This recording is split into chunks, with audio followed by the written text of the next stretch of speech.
भागवत महापुराण में दो ही लोग ऐसे हैं जिनका व्यास जी ने नाम नहीं लिया। इतनी श्रद्धा है, इतना भाव है, सबके लिए सब कुछ कहा, लेकिन दो लोगों का नाम नहीं लिया। किस किस का?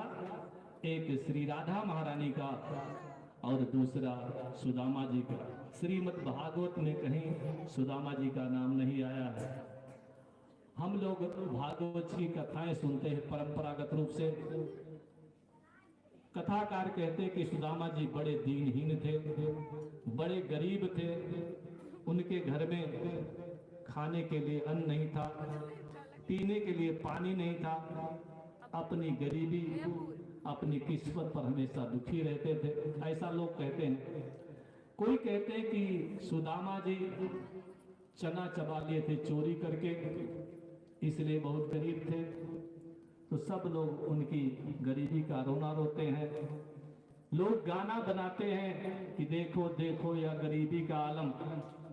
बंधुओं, सुदामा जी निर्धन भले थे लेकिन गरीब नहीं थे। शास्त्र कहते हैं गरीब कौन है? गरीब वो है जो असंतुष्ट है। लेकिन सुदामा जी भगवान के राम नाम के धनी थे, वो गरीब हो ही नहीं सकते। व्यास जी ने श्रीमद् भागवत के 80वें अध्याय और 81वें अध्याय में, 2 अध्याय में सुदामा जी के चरित्र का वर्णन किया है। थोड़ा सा पहले समझ लें, फिर हम कथा सुनेंगे। श्रीमद् भागवत के सुदामा कभी गरीब नहीं थे। पूरे जीवन में उन्होंने कभी भिक्षा नहीं मांगी, एक बार भी भिक्षा नहीं मांगी। चने उन्होंने क्यों खाए थे उसका रहस्य हम आपको बताते हैं। आप लोग जानते भी होंगे, बहुत जगह सुने होंगे, एक बार फिर से सुन लेते हैं, जिससे भावभूमि बने कि सुदामा एक बहुत महत्वपूर्ण व्यक्ति थे और बड़े नियमनिष्ठ थे। व्यास जी ने जो कथा शुरू की है श्रीमद् भागवत में, आप स्वयं विचार करें, क्या ऐसा व्यक्ति जो है भीख मांग सकता है?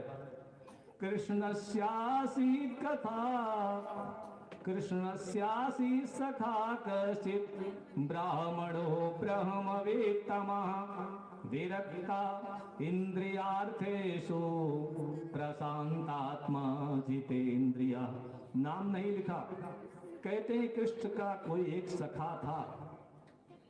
कौन सा सखा था? वो ब्राह्मण था। कैसा ब्राह्मण था? ब्रह्मवेत्तमा, ब्रह्मवेत्ता ब्राह्मण था। अब आप सोचिए, जो ब्रह्मवेत्ता होगा भिक्षा मांगेगा? एक भी ब्राह्मण कहीं दिखाई? और क्या था? विरक्ता इंद्रियार्थेषु, इंद्रियों के जो अर्थ होते हैं, जैसे आंख का अर्थ होता है अच्छी वस्तु को देखना, मुंह का अर्थ होता है जिह्वा का अच्छे अच्छे स्वाद लेना, त्वचा का जो है विचार होता है कि अच्छे से अच्छी वस्तुओं का स्पर्श करना। इंद्रियों के जो अर्थ हैं, मन का अर्थ होता है इधर उधर चंचलता के साथ घूमना। उन अर्थों से सुदामा जी विरक्त हैं, इंद्रियों के अर्थों से। जो जिनकी इंद्रियां जिनके बस में है वही तो उनके अर्थ से विरक्त होगा। तो जिनकी इंद्रियां बस में है, बताइए वो भूख से पीड़ित होकर के भिक्षा मांगेगा? और भी कोई शंका हो तो अगला विशेषण है प्रशांतात्मा। आत्मा उनकी शांत नहीं है, प्रशांत है। प्रकृष्टा शांता है, प्रशांता, अंदर से बिल्कुल तृप्त है, पूर्ण काम है। और फिर कैसे हैं? थोड़ा बहुत और बचा तो अगला विशेषण जितेंद्रिय। उनकी सारी इंद्रियां उनके कहने से काम करती हैं। ये नहीं कि प्यास लग जाए अपने मन से, भूख लग जाए अपने मन से। जब वो चाहते हैं कि शरीर की रक्षा के लिए भोजन करना चाहिए, तब भूख लगती है, तब प्यास लगती है।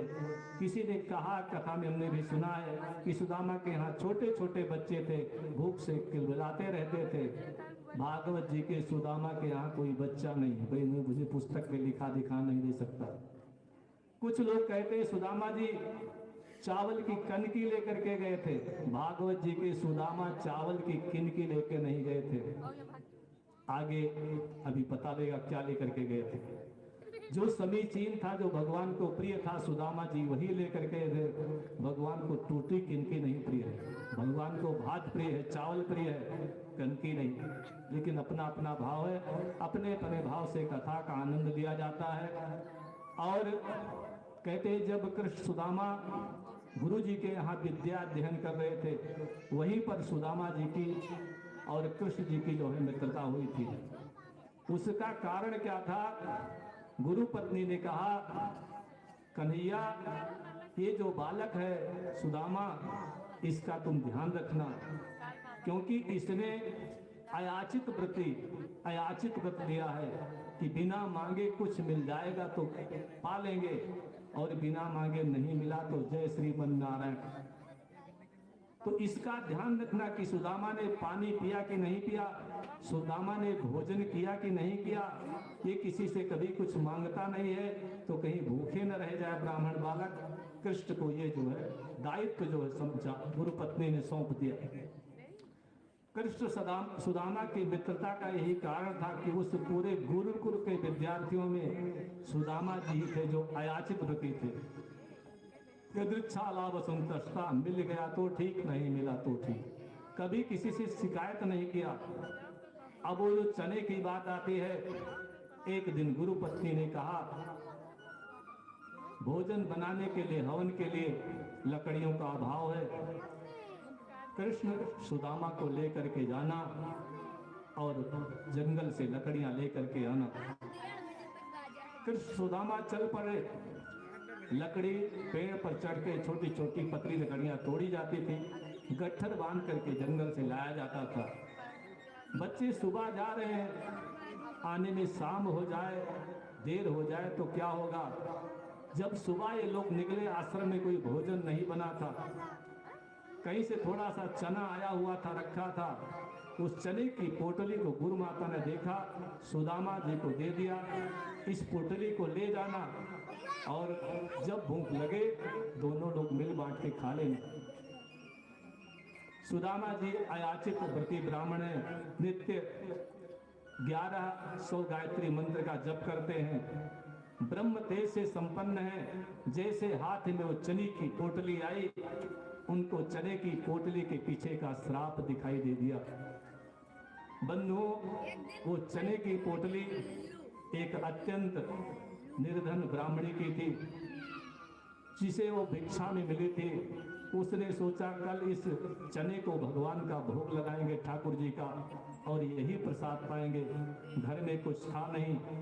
रात्रि में उसके यहाँ चोर आए, चोरी करने के लिए घर में घुसे, कुछ मिला नहीं। चने की पोटली देखी, वही लेकर के निकल लिए।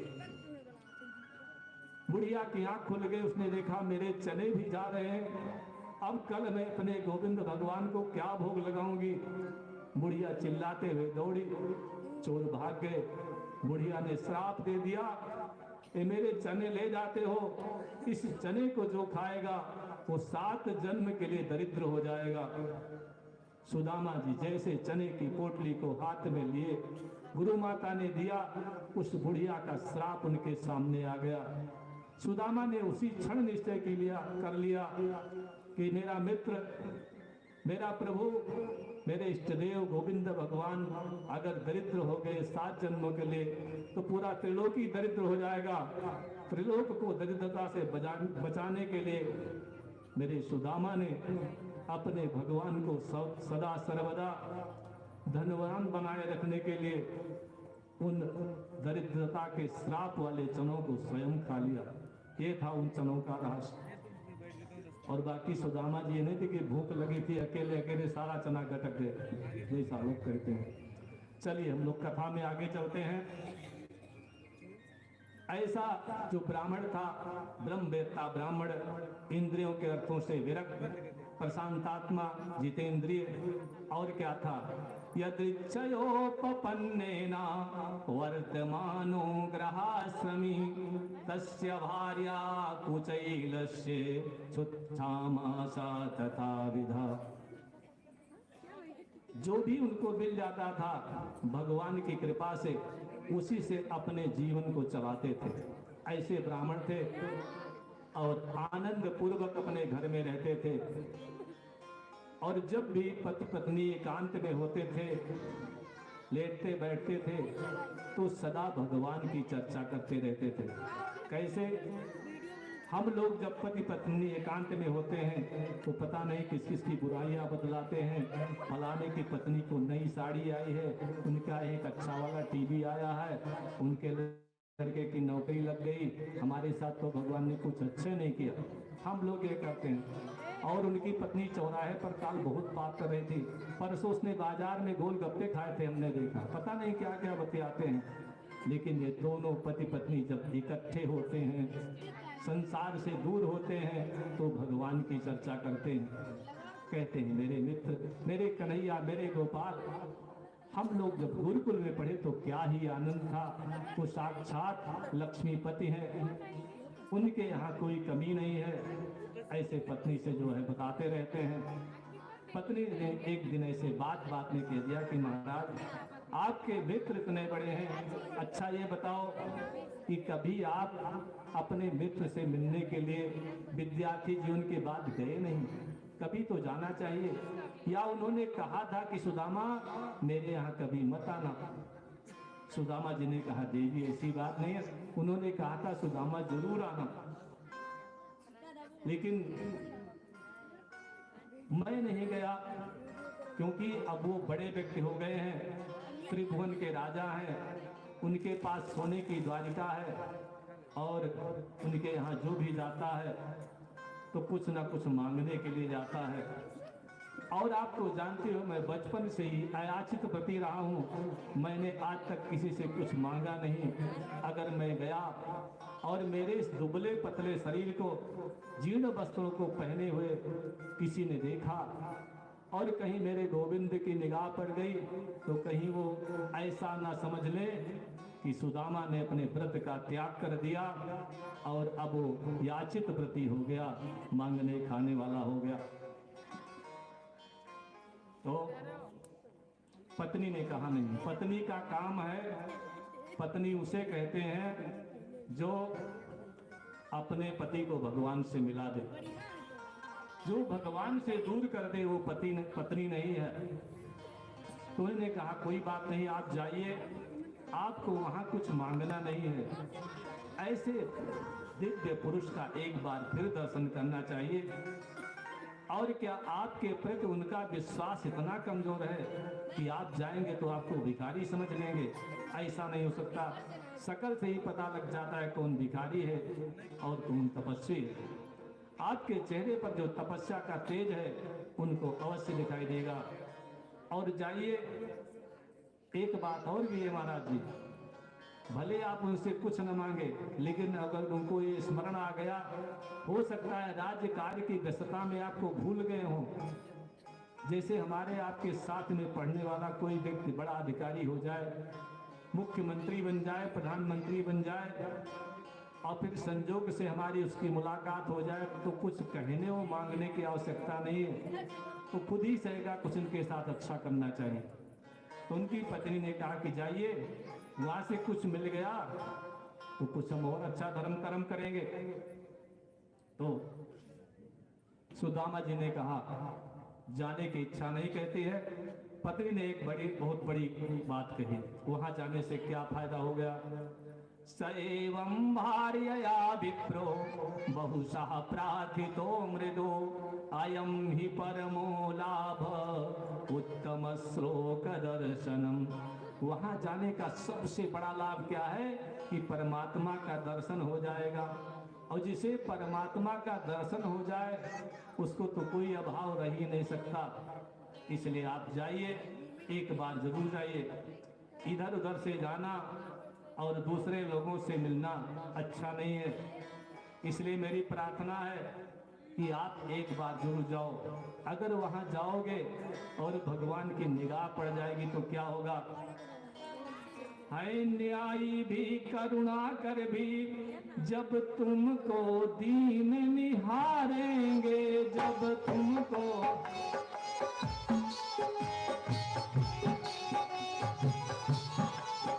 तो है इतना विश्वास पास मुझे वे सारे दोष दिखाए।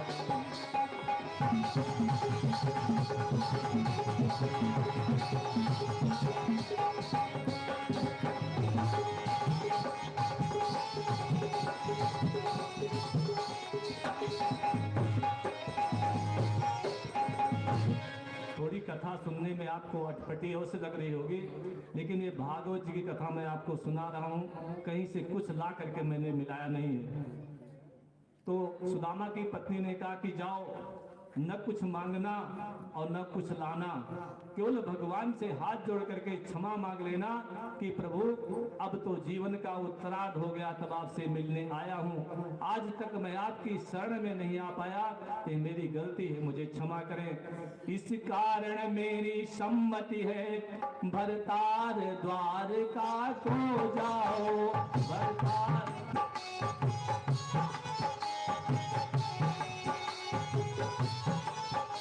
धन मत लाओ, सुख मत लाओ, पर केवल क्षमा मांग लाओ।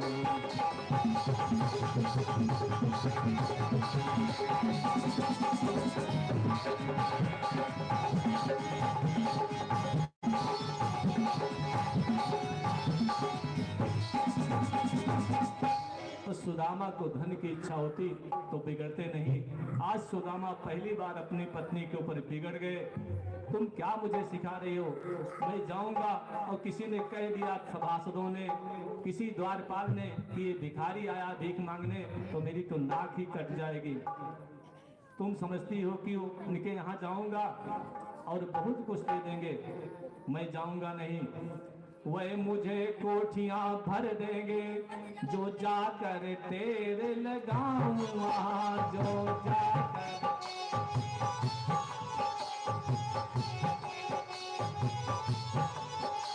पर किस्मत में टूटा घर है, तो महल अटारी पाऊंगा।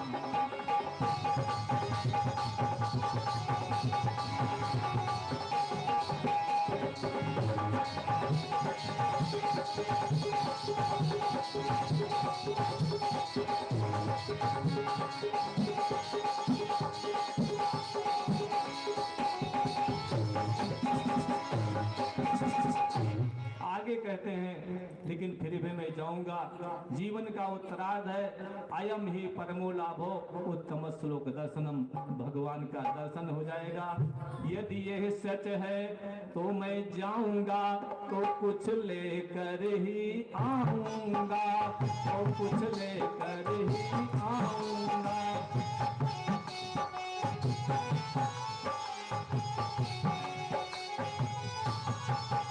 कुछ भी न मिला तो प्रेम रूप प्रभु के दर्शन पा जाऊंगा।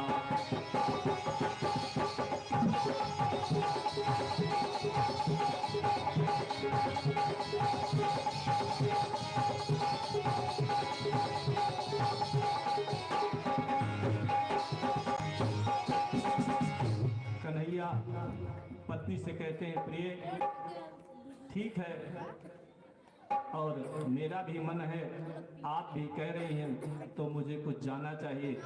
जाना है तो कहा गया है कि राजा जोगी बेटी, इनसे छूछ न बेटी, कुछ भेंट के लिए ले जाना चाहिए। अप्यश्चतुपायनम किंच गृहे कल्याणी दीयता, कुछ तो अपने घर से लाओ और भेंट के लिए देना है, खाली हाथ नहीं जाना चाहिए। तो पत्नी दौड़ करके गई, और कितनी बुद्धिमान पत्नी है, भागवत जी में लिखा है, ध्यान देंगे तो समझ में आएगा। कहाँ गई? याचित्वा चतुरो मुष्टीन विप्रान पृथुक तंडुलान, चैलखंडेन तान बद्ध्वा भरते प्रादादुपायनम। उस जो लेकर के आई भेंट देने के लिए, उसी में अपने पूरे घर की पूरी गृहस्थी का वर्णन सुदामा की पत्नी ने बिना लिखे लिख दिया। क्या श्लोक में लिखा है, या चित्वा मांग करके लाई। क्या लाई? चतुरो मुष्टिम, 4 मुट्ठी लाई। कहां से लाई? विप्रान, ब्राह्मणों के घर से लाई। किसी बड़े आदमी के यहाँ नहीं गई। भगवान को ब्राह्मण के यहाँ का ही अन्न खिलाना चाहिए। और क्या लाई? पृथुक तंडुलान, ऐसे तंडुल जिनको कूट करके चपटा कर दिया गया हो। कनकी नहीं है, पृथुक तंडुल लिखा है, जिनको कूट करके चपटा कर दिया गया हो। अपने यहाँ उनको चिवड़ा कहते हैं। भगवान को चिवड़ा बहुत प्रिय था, और चिवड़ा ही बिना चीनी के, बिना दूध दही के कच्चा भी खा सकते हैं। भगवान को वो भूसी वाला कच्चा चावल लेकर के नहीं गए थे। सुदामा की पत्नी बहुत बुद्धिमान थी, जिसने इतना सरंजाम जुगाया और चाहती तो उस चावल को एक झोले में भर के देती। झोला नहीं दिया। क्या लिखा है? चैल खंडेन तान बद्ध्वा, कपड़े का एक टुकड़ा दिया, उसमें बांध दिया। जान जाए कि इनके यहाँ झोली नहीं है, झोला नहीं है। झोली झोला काम ही नहीं पड़ता था। कोई सामान बाहर से लाने में तो झोले क्या हो सकता। जो जल पर गुजारा कर लेते हैं, उपवास से काम चला लेते हैं, फल से काम चला लेते हैं, उन्हें झोले की क्या आवश्यकता। इस श्लोक में इतना बढ़िया लिखा गया। और फिर क्या किया? चैल खंडेन तान बद्ध्वा भरते प्रादादुपायनम, पति को प्रदान कर दिया कि इसको ले जाना, ये ब्राह्मणों के यहाँ से मैं लाई हूँ। और 4 मुट्ठी 4 ब्राह्मणों के यहाँ से अलग अलग क्यों लाई? जिससे भगवान जान जाए कि इनकी घर की नहीं है, ये अलग अलग घर के चावल हैं, अलग अलग घर के चिवड़ा हैं, छोटे बड़े। तो उसको लेकर के हमारे सुदामा जी द्वारिका और चल पड़ते हैं। किसी कवि ने बहुत सुंदर बात लिखी है, और मन में सोचते हैं कि कब मुझे कन्हैया के दर्शन होते हैं। ये नैया किनारे लगा दो कन्हैया, ये नैया किनारे लगा दो कन्हैया।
पिलाती रही प्रेम की प्यालियां जो, पिलाती रही प्रेम की प्यालियां जो, वो मीठी मुरलिया सुना दो कन्हैया, मुरलिया सुना दो कन्हैया।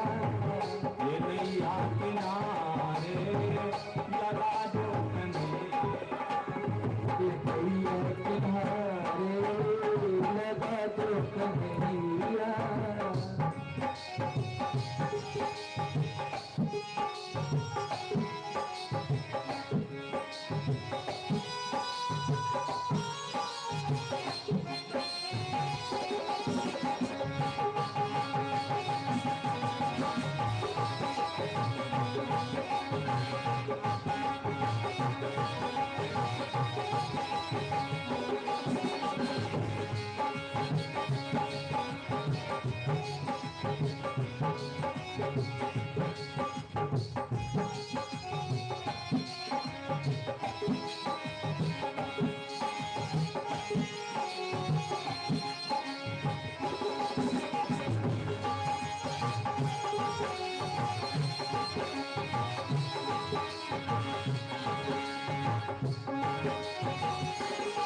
मिले शांति की, मिले शांति संतोष की राह जिसमें, मिले शांति संतोष की राह जिसमें, ओ लीला सुरीली सुना दो कन्हैया, ओ लीला सुरीली सुना दो कन्हैया, ये नैया किनारे लगा दो, ओ नैया किनारे लगा दो कन्हैया।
चला आ रहा हूँ तुम्हारे सहारे, चला आ रहा हूँ तुम्हारे सहारे, कहीं तो ठिकाने दिखा दो कन्हैया,